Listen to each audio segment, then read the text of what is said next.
यदा यदा हि धर्मस्य ग्लानिर्भवति भारत अभ्युत्थानम् अधर्मस्य तदात्मानं सृजाम्यहम्।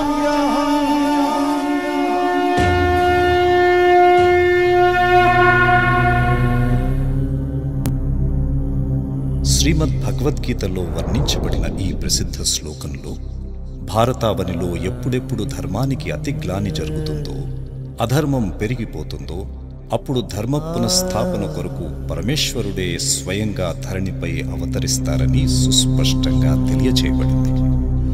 నేడు అధర్మం హద్దు మీరిపోయింది, పాపభాండం నిండిపోయింది. వర్తమాన సమయంలో మనం ఘోర కలియుగంలో ఉన్నాము అని అనడం అతిశయోక్తి కాదు. ఒకవైపు విజ్ఞానం, భౌతిక సుఖసాధనాలు పెరిగిపోతున్నాయి.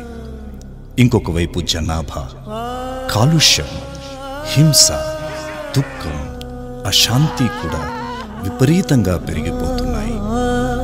మానవులలోని మనోవికారాలు కూడా తమ చరమ సీమకు చేరుకున్నాయి. ఇంతటి అతి తరువాత ఇక మిగిలేది అంతమే కదా. నేడు మనం ఒక మహాయుగ పరివర్తన కాలంలో ఉన్నాము. మనం ఒక మహాపరివర్తనకు సాక్షులం కాబోతున్నాము. ఈ మహాపరివర్తనకు స్వయంగా సర్వశక్తివంతుడైన పరమాత్మ పరంధామం నుండి ఈ సాకార మనుష్య లోకంలోకి అవతరించి అంకురార్పణ చేశారు. కొన్ని వేల సంవత్సరాలుగా మానవులు ఏ ఈశ్వరుణ్ణి పిలుస్తూ వచ్చారో, ఎవరి ఒక్క క్షణమాత్రపు దర్శనం కొరకు అనేక కఠోర ప్రయత్నాలు చేస్తూ వచ్చారో, ఆ ప్రియమైన పరమపిత పరమాత్మ సింధ్ హైదరాబాద్లో దాదా లేఖ్ రాజ్ శరీర మాధ్యమంగా 1936వ సంవత్సరంలో ఈ పవిత్ర భారతావనిలో అవతరించారు. ప్రప్రథమంగా ఆ త్రికాలదర్శి అయిన పరమాత్మ దాదాకు రాబోయే మహావినాశనాన్ని సాక్షాత్కరింపజేశారు.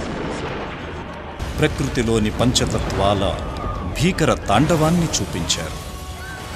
కొన్ని చోట్ల భూకంపాలు, కొన్ని స్థానాలలో అగ్నిపర్వతాలు, అగ్ని ప్రమాదాలు, కొన్ని చోట్ల జల ఉపద్రవాలు, విధ్వంసాలు, ఉప్పొంగుతున్న సముద్ర కెరటాలు గ్రామ గ్రామాలను సుకున్న దాదాకు ఇక ఈ వినాశీ ప్రపంచంపై అపారమైన వైరాగ్యం కలిగింది. తదనంతరం ఈ కలియుగ మహావినాశనము తరువాత రాబోయే అద్భుతమైన సత్యయుగ సృష్టి యొక్క దివ్య సాక్షాత్కారాలను కూడా పరమాత్మ వారికి చూపించారు. అందులో వారు అత్యంత మనోహరమైన ప్రపంచపు దృశ్యాలను చూశారు. అక్కడ ప్రపంచమంతా సుఖ, శాంతి, పవిత్రతలతో శోభిల్లుతోంది. అక్కడ ప్రకృతి తన సంపూర్ణ సతోప్రధాన స్వరూపంలో ఉంది. అక్కడ మానవులందరూ సర్వగుణ సంపన్నులైన దేవతామూర్తులుగా విహరిస్తున్నారు. సర్వ ప్రాణులలో ప్రేమ, సద్భావనలతో కూడిన భావనలు సమృద్ధిగా ఉన్నాయి. ఆ ప్రపంచంలో శ్రీ లక్ష్మీ శ్రీనారాయణుల రాజ్యం ఉండేది. సర్వ సుఖాలతో సంపన్నమైన ఈ యుగములో ఒకే రాజ్యము, ఒకే ధర్మము, ఒకే భాష ఉన్న కారణంగా ప్రతి ఒక్కరూ సుఖంగా, సమృద్ధిగా ఉన్నారు. ఆ తరువాత నిరాకారుడైన పరమాత్ముడు దాదాను ఇలాంటి శ్రేష్ఠ ప్రపంచ స్థాపనకు నిమిత్తంగా చేశారు. మరియు వారికి ప్రజాపిత బ్రహ్మ అని అలౌకిక నామకరణం చేశారు. ఇక ప్రతిరోజు వారి శరీరాన్ని ఆధారంగా తీసుకొని సత్యజ్ఞానపు అమృతధారను ప్రవహింపజేశారు. ఈ విధంగా ఓం మండలి ప్రారంభమయ్యింది. ఇక్కడకు వచ్చే అనేక మందికి దివ్య సాక్షాత్కారాలు కలగడం ప్రారంభమయ్యింది. ఇక నెమ్మది నెమ్మదిగా ఈ ఓం మండలి పూర్తి హైదరాబాదులో ప్రసిద్ధిగాంచింది. ఈ సమూహంలోని వారంతా 14 సంవత్సరాల వరకు పూర్తి కఠోర తపస్సు చేశారు. 1950లో ఓం మండలి పాకిస్తాన్ను వదిలి భారతదేశంలోని ఆబూ పర్వత శిఖరాలకు చేరుకుంది. అలాగే ఓం మండలి అన్న పేరును మార్చి ప్రజాపిత బ్రహ్మకుమారి ఈశ్వరీయ విశ్వవిద్యాలయము అన్న నామకరణం చేశారు. జ్ఞానము, యోగము, ధారణ, సేవల ద్వారా ప్రభు ప్రేమలో పాలింపబడుతున్న శివశక్తులు నెమ్మదిగా భారతదేశ పర్యంతం మరియు విశ్వంలోని వేరువేరు స్థానాలలో సేవలను ప్రారంభించారు. 1969వ సంవత్సరంలో బ్రహ్మబాబా తమ సంపూర్ణ స్థితిని ప్రాప్తించుకొని అవ్యక్తమూర్తులయ్యారు. కానీ పరమాత్మ ద్వారా స్థాపించబడిన ఈ అవినాశీ యజ్ఞము దినదినాభివృద్ధి చెందుతూ నేడు మొత్తం విశ్వమంతా వ్యాపిస్తోంది. 84 సంవత్సరాల పూర్వం శివపరమాత్మ బ్రహ్మబాబాకు భవిష్యత్తులో జరగబోయే మహాపరివర్తన యొక్క దృశ్యాలనేవైతే చూపించారో ఆ దృశ్యాలు ఈరోజు మన కళ్లకు కనిపిస్తున్నాయి. ఈరోజు మనం అణుబాంబుల పర్వతంపై కూర్చున్నాము. పూర్తి విశ్వాన్ని అనేకసార్లు నాశనం చేసే సామర్థ్యం కల పరమాణు ఆయుధాలు ఈరోజు మన వద్ద ఉన్నాయి. 2 విశ్వయుద్ధాలను మనం చూసేశాము. మరియు 3వ విశ్వయుద్ధం ఎంత భయంకరంగా ఉంటుందో దానిని మీరు ఊహించుకోవచ్చు. వాతావరణంలో జరుగుతున్న పరివర్తన కూడా మన సమ్ముఖంలోనే ఉంది.